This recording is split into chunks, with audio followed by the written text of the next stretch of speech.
I was going to get to him after dinner. Well, do you mind if I... Be my guest. Thank you. You see, there is a special at Mendelssohn's. Chicken tetrazzini with peach melba as dessert. Clothes! Where's his clothes? In that plastic bag there. You smoke rough tobacco. Turkish, possibly a Russian blend. Liquid soap. The kind used in airline bathrooms. Give me 1 hour, I'll tell you what he had for supper. Well, you know, I might be able to do that now. Well, you see, in the North, we don't often have access to post-mortem equipment, so we've developed a very simple, non-intrusive technique. So what do? You smell his breath? Yes, actually. Oh, Fraser, that is the most disgusting thing I've ever glimpsed. Almonds. Can we adjust this light?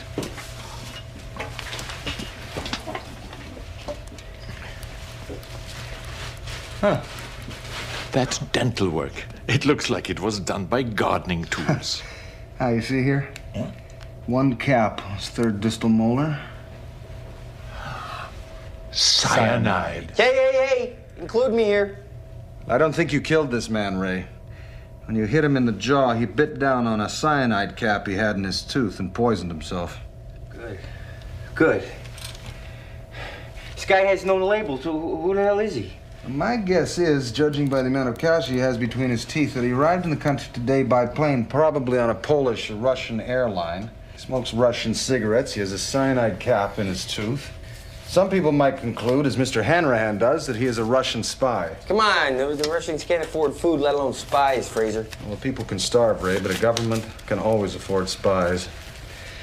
Well, I've got to get ready. I'll have to scrub up before I attend the theater tonight, and I'll tell you something, I'm kind of looking forward to it. The last time I went to the theater, it was the Great Bear Lake Opera Appreciation Society's presentation of the shooting of Dan McGrew at the 17th Annual Yellowknife Cultural Festival and Blanket Toss. Come on, Fraser, you're not serious. I never joke about culture. Oh, I have 2 tickets for Lucia de la Murmure for Saturday. Oh, I'd love to accompany you. Oh, que tu addio. Goodbye, Ray. Hey, Fraser, who's gonna ID the body? You are. Here is the ink pad. And remember, you have to roll the pad around the top of his finger. It's not like printing a live man. Huh? I'm not doing it. Well, I'm going for dinner. Chicken tetrazzini. I'm not doing it. Che tu addio. Spiegasti arami. Oh, this sucks. Don't look at me like that. I only have the 1 ticket. Aside from which, what do you care? You're deaf. Is that Sabaya? I don't know. Where is Carl? I don't know. I will deal with this myself. Wait for me.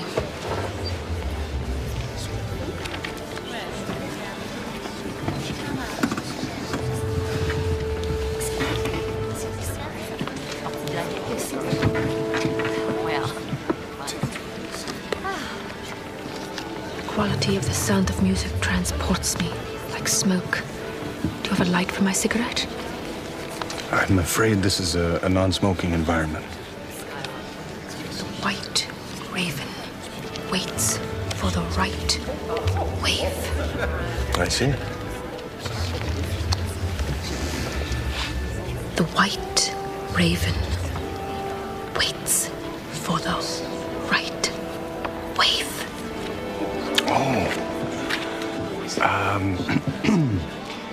Rusty Ruggles rode his wet reindeer through the red window. Are you playing games? I thought we were, yes. I don't like games. Oh. I'm here to do business. Arms business.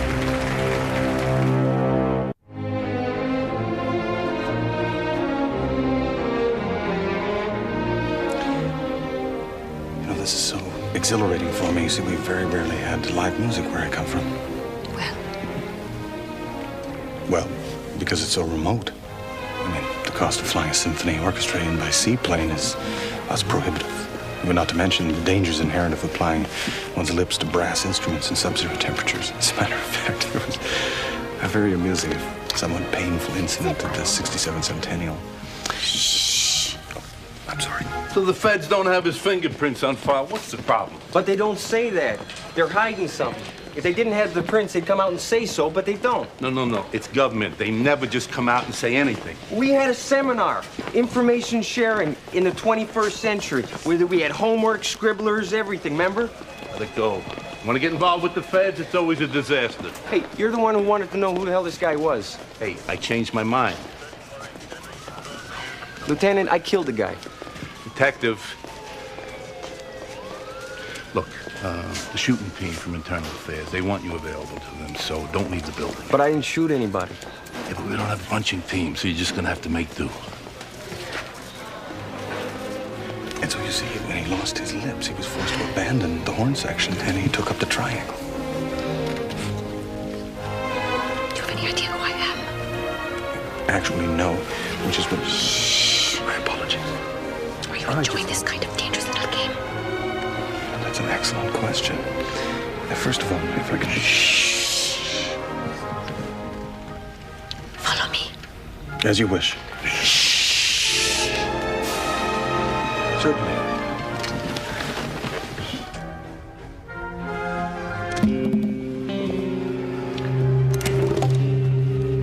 Who do you work for?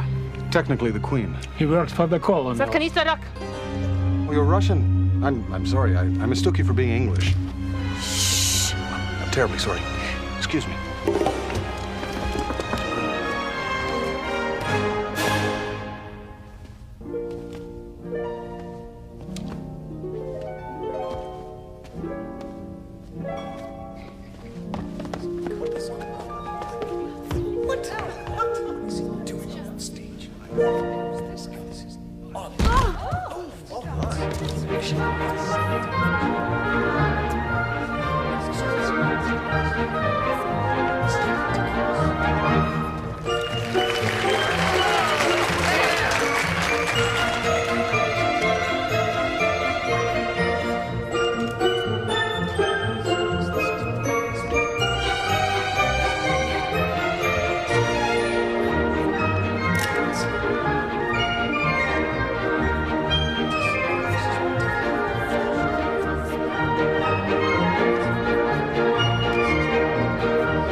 My name's Pike. Cigar? No, thank you. Wise. Well, you landed yourself in a hell of a mess. At first I thought that the Canadians weren't involved, but now I think you're RCMP. Well, I am. I know you say you are, but I think you are. Well, I am, I said. Yeah, beautiful. You got RCMP written all over your face. Who the hell would ever think you're undercover? Who are you? Here, hold this for a second, will you? We operate on a need-to-know basis. For security reasons, we're not given a full and total picture of our mandates and objectives. So, just to be clear, your organization is so secret that even you don't know what it is you're doing? That's right. That's absolutely right. That gentleman who your partner killed this morning, he was our conduit to the location of the weapons stockpiles. Now we're back to square one. Who are the colonels? Colonels? What do you know about the colonels? Well, nothing, I'm afraid. Well, when the Soviet Union split up, the KGB went freelance. They split up into two groups, the Mafia and the colonels, both fighting for control of black market activity. We believe the colonels have a